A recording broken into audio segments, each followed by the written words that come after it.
Hi. Well, hello everyone, and we're now live on my Facebook page and also on YouTube. I'm Andrea Morrison, and I'm delighted to be joined today by Diane Brown. Now, the whole point of these lives is to really explore what it means to be courageous, which is why I've called it kind of courageous conversations. And it occurred to me that what an amazing way to showcase this is to invite onto my page those people that I've worked with and introduced this understanding to, and so that you can really see for yourselves what the impact this understanding has and what really courageous looks like. Because I think we have ideas about sort of courage, and that it probably means something completely different. And as part of the Courageous Females program, it's part of redefining that as well. So I'm just going to hand it over to Diane. And maybe, Diane, could you maybe share what impact has this understanding had on your life, your business? You know, what difference has it made to you? It makes you feel more courageous. Yeah, so hard to know where to start. Yeah, so I was thinking about this before I came on, and I think what's interesting is that it has had an impact across my personal life as well as my business. So initially I came to this looking for things that would help me in business, and looking for things that would help me create a business that I could be in and enjoy and not just feel constantly stressed about, which seems to be how people typically describe running your own business. It's, long hours, really stressful. I thought, there must be another way, and I was looking for that other way. But actually having come into it, I discovered that this understanding of things has really helped me in my personal life as well. And also what's important is your personal life is your business, because particularly if you're running your own business, you're the power behind it. And so the more you feel better in your personal life and what's happening there, that overflows into your business and makes that better. So one of the main things, so I was trying to pin this down to a main thing that I could talk about today. One of the main things where it's had a huge impact across both sides is that I've stopped trying to predict the future. Wow. Which seems on the surface seems like a funny thing to say, because you think, well, why would you be trying to predict the future? But I was doing it constantly analysing things, trying to work out what was going to, if I do A, what will happen? If I do B, what will happen? But not even one step ahead. I'd quite often try and think 6, 7, 8, 9 steps ahead. And then that's when you end up talking yourself out of doing anything at all, because you become fearful of what you think might happen, which is all something you've created in your own mind anyway. So when I started to see that, and I started to see that although my brain enjoys doing that kind of thing, it's not necessarily useful for me. I've been able to let that go a little bit and just do things that feel right to do in the moment, and just be less worried about what will happen next, because that will sort itself out, and I'm just able to be drawn towards what I want to be drawn towards, and then let that take its course. That's incredible, isn't it? Because I think as human beings, we do get really sucked into that whole rabbit hole, don't we? Of, well, if I do this, then this will happen. And then if that happens, then this will happen. And then if that happens, then this will happen. And we end up getting really kind of sucked in. And as you say, get to a point of fear, because we don't want one of those things down that line to happen.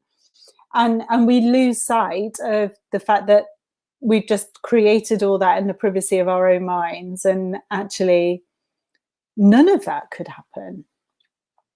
And being what I loved about what you shared is the idea is that we can allow things to unfold and run their course. Yeah.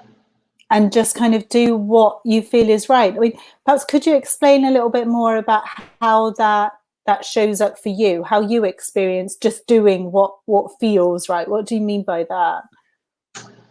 So an example, very recent example, is with the lockdown and everything changing in a really big way for people. And there I was running my business, focusing on helping women that wanted to be more active. That's what I love to do. But I just felt like with that change and that sort of shift in where people were in their heads with what they were focused on, what they were concerned about, it just didn't feel quite right to be focusing mainly on that. So not that I thought that was a bad thing to be working on, I didn't. I could just sense that people's minds were going to go to a different place because it's such an enormous change for people in their lives. And so I got really drawn to the idea that I had sort of toyed around with in the back of my mind, but I think the lockdown was the trigger. I got really drawn to the idea of going back to wellbeing life coaching as a core offer of what I wanted to do in my business. And previously, although I'd done all the training and I'd done, practice with lots of clients and things, it was all accredited and things, I'd lacked a bit of confidence in putting myself forward as a wellbeing life coach. Probably because I was doing all this thinking about, oh, well, what if it's not good enough? And just, I was in that moment, I just felt like this just feels right because it's going to help other people. And the whole thing about what it might look like to me, being worried about, am I going to seem good enough or not? That seemed less important because it wasn't about me. It was about how can I help other people?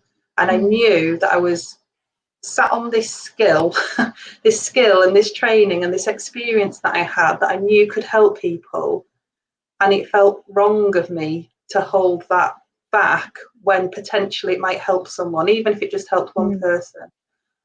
And so it just felt like the right thing to do. So it wasn't a thought through process. It wasn't, oh, well, that's where the market is going to be, or it wasn't, oh, that's what people are going to want to pay for. It was not a sort of typical business approach to things.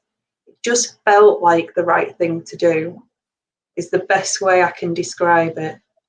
And then when I took the decision and started doing it, it just felt better and better and better. And that reinforced this is the right thing to do. Because, and I think this happened a lot, years ago, but I probably didn't recognize it so much. I think there's a thing about when you take a decision and then you notice how you feel about the decision you've taken, whether you feel excited and happy about that decision or you still questioning it. I think that kind of tells you something, your instinctive reaction to that decision you've taken. Yeah.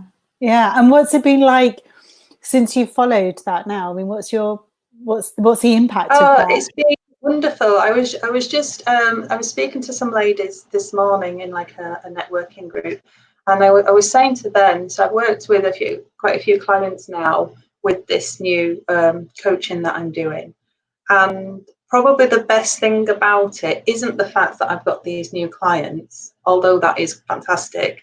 The best thing about it is it gives me a sense of purpose, that in this like difficult time for people, I really feel like I'm doing something useful, and it's helping my well-being.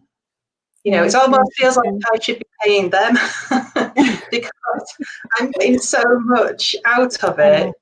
I'm feeling, it's really sort of following my purpose and what I want to bring to the world. So I'm getting so much out of it, being able to support and help those women. And quite a few of them have had some, really great penny drop moments, even while I've been speaking to them. And it's just been, because I know when I was in that position of struggle, how much that helped me, having that penny drop moment. And potentially a small thing is potentially life changing. So being there helping somebody else to achieve that is just the most wonderful feeling. So so don't tell too many people that I should be paying them, but it feels that way.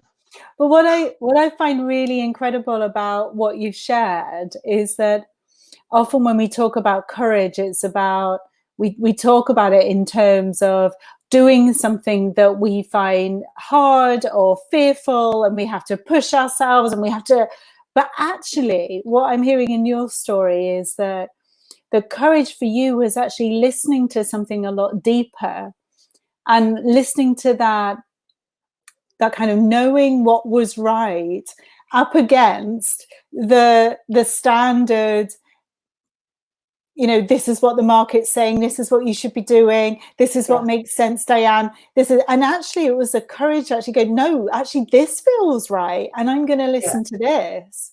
And that's what courage, if that's, I don't want to put words in your mouth, but that's kind of what I'm hearing.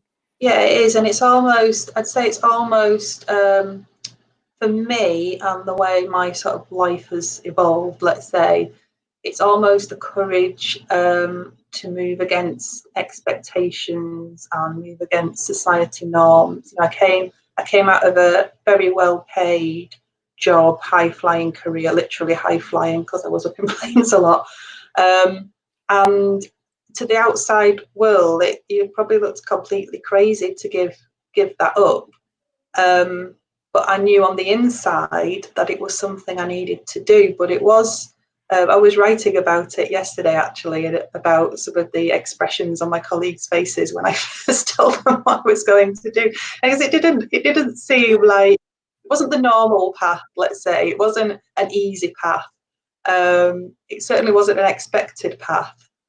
But it was something I needed to do. And I think that's where the courage comes. I think the courage comes from recognizing that you have the right to follow your own needs. I think lots of women in particular don't feel they have the right to follow their own needs. They feel they have to take care of everybody else, and they push down their own needs. And I think, the courage to see that you are worth it yourself in your own right, to prioritize yourself in our society, that is a courageous move, I think. No, I hear that a lot. And I think as well, because we feel as women we have all these other pulls, as you say, all the other shoulds, we should be doing this, we should be doing that, we should be, actually when we listen to that internal gut feeling, when we listen to that, actually it has a habit of writing a lot of other things. And we think, that this is like personal to me, or I can't listen to, I know that was my story anyway, but I can't listen to what my gut's telling me because that's about me. But actually when I got myself right, everything else kind of followed, and what my own intuition or gut or wisdom or whatever you want to call it was telling me, that was the first step. That was the first step I needed to take to start going down the right path, or go down a path that would work better for me, or in a different direction. So no, I think that, we've just had a like there. So I think that's obviously resonated with those who are listening to us. But it's so true, isn't it? I think we do get caught up in society's expectations of what we should be or what we should do. And what's interesting about that as well, that I've become more and more aware of, is a lot of society's expectations also what we've created in our own mind, because we don't really know what society's expectations are. We just think we know what they are. And, it might not even really be the case. I had a conversation with a HR person in my old job at a time when I didn't want to travel so much because of having a young son. And I went to see her because I felt pressured by my manager to do a lot of travel. And I went and I sat there and I said, I don't want to do all this travel, but I feel there's an expectation in my job that I have to do it, etc., etc. And she said, well, where, why, where's this expectation come from? And when I sat and thought about it, I realised that nobody had actually said that to me in so many words. I had seen that's what other people did. So I took that as an expectation that I had to do the same. But at the bottom of it, I'd come up with that myself. I'd been putting myself under pressure to fill that role when nobody else had necessarily put it on me. Yeah, That's interesting, isn't it? And that's such a good spot as well. You know, how much are we actually putting on ourselves? How much are we creating ourselves? And I think that because of the way our minds work, it seems so real Yeah. and so plausible that it really takes that courage to take that step back and really kind of say, well, what am I doing here? What's my role in this? And really be curious about, well, actually, could I have just made all that up? You know, does that make me feel differently? Does that help? You know? So that's great. Thank you so much for sharing, Diane. Is there anything else that you'd like to add, just as to wrap it up?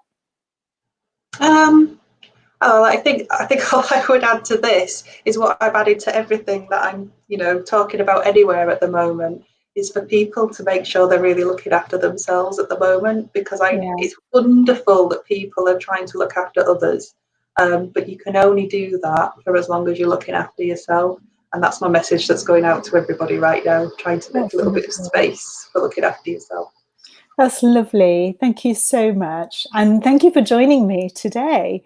I'm really delighted that you joined and just was so open and shared so much with everyone. So thank you so much for that. You're welcome. Thank you. You're welcome. Thank you. Bye-bye now. Bye.